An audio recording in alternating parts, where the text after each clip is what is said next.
kızlar, oğlançıklar, hürmetli ana, babalar. Sizlerden Fidan banket salonunda görmeye pek memnunuz. Hoş sefalar geldiniz. Hürmetli misafirlerimiz, sizlerden bizim acayip zonalar bekleyin.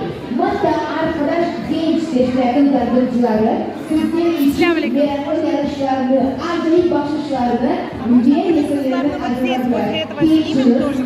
Çıkarın.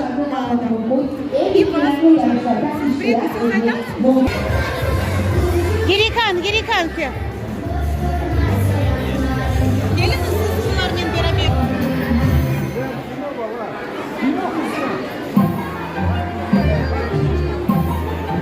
Güzelcik. Güzel. Ah benim tatlım.